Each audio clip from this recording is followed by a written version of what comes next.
দেশের সেনা কর্মকর্তাদেরকে নির্মমভাবে হত্যা করেছেন। 2013 সালে শাপলা চত্বরে অন্যায়ভাবে একতরফাভাবে নবীপ্রেমিক হেফাজতে ইসলামের আলেম ওলামাদেরকে ঘুমন্ত অবস্থায় তাহাজ্জুদরত অবস্থায় পাখির মতো গুলি করে হত্যা করেছে।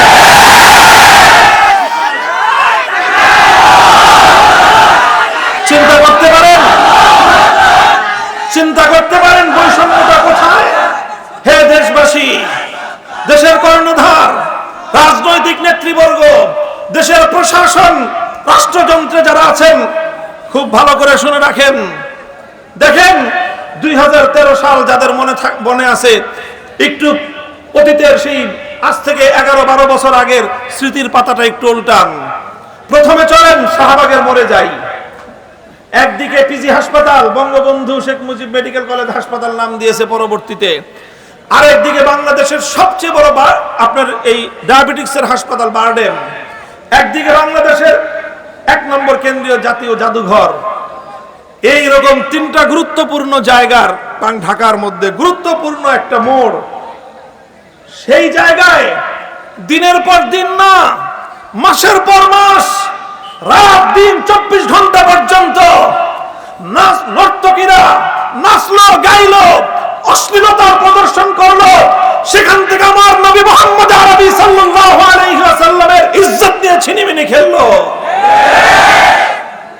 এগুলো করে তারা কি পেল? তারা পেল রাষ্ট্রের পক্ষ থেকে পুরস্কার। আমার নবীকে অকথ্য ভাষায় গালিগালাজ করলো ব্লগার রাজীব হায়দার। তাকে তিনি ঘোষণা দিলেন দ্বিতীয় প্রজন্মের প্রথম মুক্তিযোদ্ধা। নবীজিকে গালি দিয়ে প্রধানমন্ত্রীর চেয়ার থেকে সে পেল প্রথম মুক্তিযোদ্ধার স্বীকৃতি।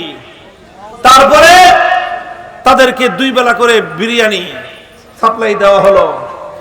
এইভাবে মাসের পর মাস ঢাকার শহরের প্রাণ কেন্দ্রটাকে অচল করে রাখলো। কেন? তারা সুযোগ পেল, কারণ তারা ইসলাম বিরোধী ছিল। কেন তারা সুযোগ পেল? কারণ তারা আল্লাহর নবীর বিরুদ্ধে বিষোদ্গার করত।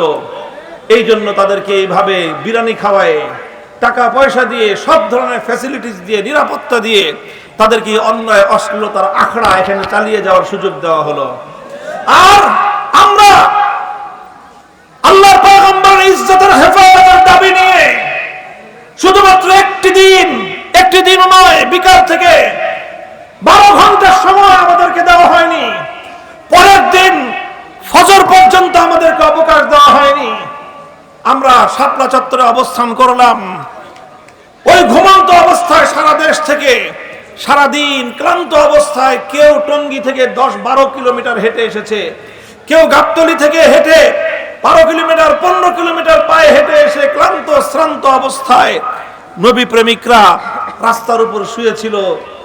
কেউ ঘুমন্ত অবস্থায়, কেউ আধা ঘুমা অবস্থায়।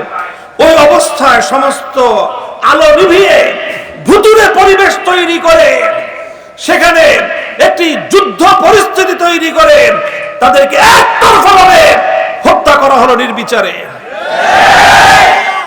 এরপরে হত্যা করা হলো 2014 সালে বাংলাদেশের বিভিন্ন জায়গায় একতরফা নির্বাচন করতে গিয়ে। 2021 সাল বাংলাদেশের স্বাধীনতার সুবর্ণ জয়ন্তী। আমরা বললাম পালন করেন, অসুবিধা নাই, স্বাধীনতা আল্লাহ পাকের নেয়ামত, পূর্ণাঙ্গ না হোক, আমরা পতাকার স্বাধীনতা, মানচিত্রের স্বাধীনতাটুকু তো পেয়েছি, যদিও এটার এই স্বাধীনতাও আমাদের প্রতিবেশীদের কারণে আমরা সুফল ভোগ করতে পারি না। তবুও স্বাধীনতা পালন করবেন, আমরাও করব, ভালো কথা। তবে এই স্বাধীনতার উদযাপন করবার জন্য গুজরাটের কসাই হাজার হাজার মুসলমানদের রক্তে রাঙা সেই খুনি নরেন্দ্র মোদীকে আমরা এই স্বাধীনতা উদযাপনের বিজয় মঞ্চে দেখতে চাই না। এর দ্বারা স্বাধীনতার অনুষ্ঠান মহিমান্বিত হবে না, কলঙ্কিত হবে। শুধু এতটুকু কেন বললাম? এতটুকু কথা কেন বললাম? এই কথা বলার অপরাধে আর ওই যে ভাস্কর্যের বিষয়ে সতর্ক করেছিলাম যে এইভাবে ভাস্কর্য বানায়েন না, ক্ষমতা কারো চিরস্থায়ী না।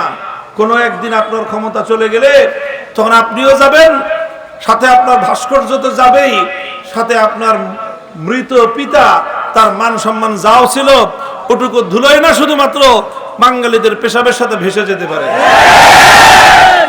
এই কথা কেন বললাম? ক্ষুব্ধ হলেন, জুলুম করলেন, আর আমাদের 25 জন সন্তান এবং ভাইকে নির্বিচারে গুলি করে হত্যা করলেন। আসলো 2024 সাল, জুলাই মাসের 36 তারিখ পর্যন্ত। কত তারিখ? 36 তারিখ কেমনে? জুলাই মাস হলে আসলে 31 মাস, কিন্তু এই দেশের ছাত্র জনতা তারা বলছে জুলাই বিপ্লব। এই জুলাই মাস যেতে দিব না, যে বিপ্লব শুরু হয়েছে জুলাই মাস শেষ, কয় তারা আজকে জুলাই মাসের 32 তারিখ, তারপরে বলে 33, তারপরে বলে 34, তারপরে বলে 35, তারপরে ঘোষণা দিল যে ফাইনাল খেলা 36 তারিখ।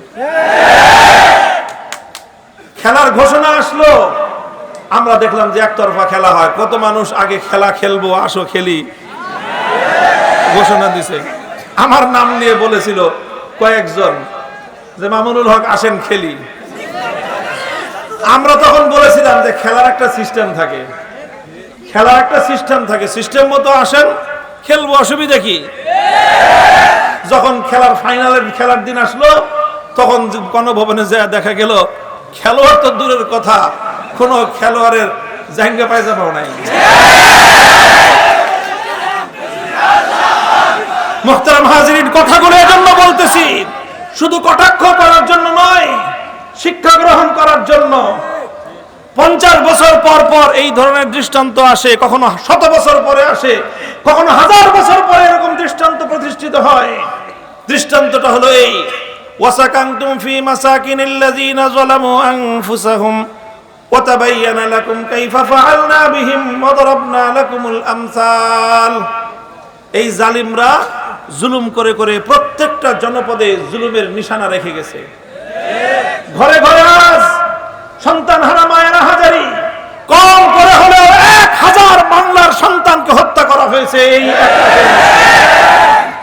1000 নিরপরাধ মানুষকে গুলি করে হত্যা করা পৃথিবীর ইতিহাসে বিরল ঘটনা। হত্যা করলো ঘরে ঘরে, আর সেই জুলুমের চিহ্ন বিদ্যমান। 1000 তো শুধু নিহত হয়েছে, চক্ষু হারিয়েছে কত শত মানুষ। চক্ষু ইনস্টিটিউটে গেলে চোখের পানি আপনারা কোনো পাষাণ মানুষও ধরে রাখতে পারবে না।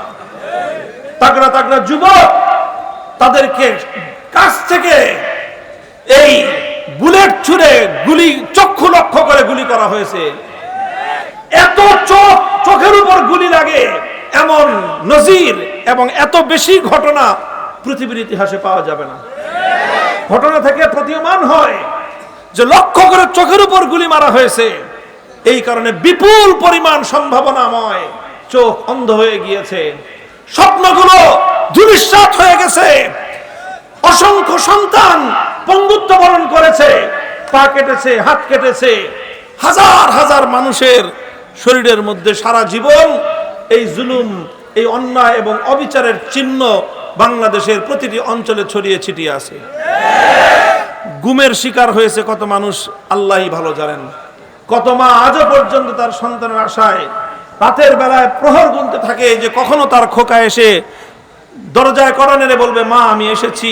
এই অপেক্ষায় অনেক মা এখনো তার সন্তানের জন্য প্রহর গুনতে থাকে।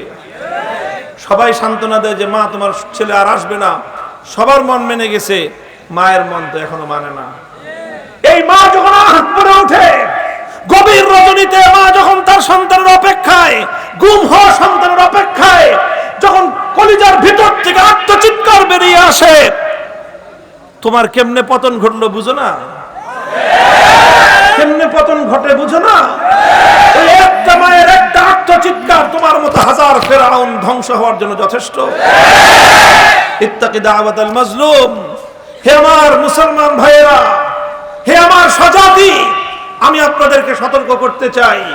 উসিকুম ওয়া নাফসি বিতাকওয়াল্লাহি তাআলা। আমি আপনাদেরকে এবং আমাকে, আমার স্বজাতি, আমাদের সকলকে এই বিষয়ে সতর্ক করতে চাই। খবরদার, খবরদার, জুলুম করবেন না, জুলুম করবেন না। কখনো যদি কারো সঙ্গে সংঘাত, বিতর্ক, বিবাদ হয়ে যায়, চেষ্টা করবেন বিবাদ শান্তিপূর্ণ উপায়ে মিটিয়ে ফেলবার। যদি নাই মিটে, সংঘাত যদি অনিবার্য হয়ে দাঁড়ায়, প্রয়োজনে মজলুম হবেন, জালেম হবেন না। প্রয়োজনে মজলুম হবেন, জালেম হবেন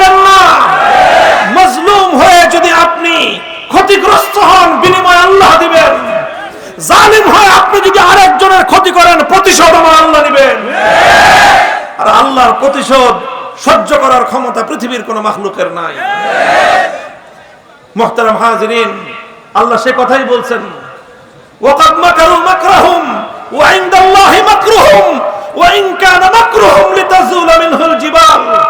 আল্লাহর শপথ করে বলতেছি, আমি কোরআনের এই আয়াত আমি যখন আমার কারাগারে রুদ্ধ থাকা অবস্থায়, বিশেষ করে রাতের অন্ধকারে যখন তেলাওয়াত করতাম, আমার কলিজা কেঁপে উঠত। এরপরে এই কলিজাটা এত প্রশান্ত হতো। আমার আল্লাহ বলছেন যে তারা ষড়যন্ত্র করে, আর আল্লাহ সেই ষড়যন্ত্রের প্রতি উত্তর দেওয়ার জন্য আল্লাহ প্রস্তুতি নেন। যদিও তাদের ষড়যন্ত্র এমন হয়, ওয়া ইন কানা মাকরুহুম লিতাজুলা মিনহুল জিবাল, পাহাড়কে তার আপন জায়গা থেকে হটিয়ে দেওয়ার মতো কুটিল ষড়যন্ত্র হোক না কেন, সকল ষড়যন্ত্র নস্যাৎ করার জন্য মালিক একজন আছেন, নাম কি? আল্লাহ।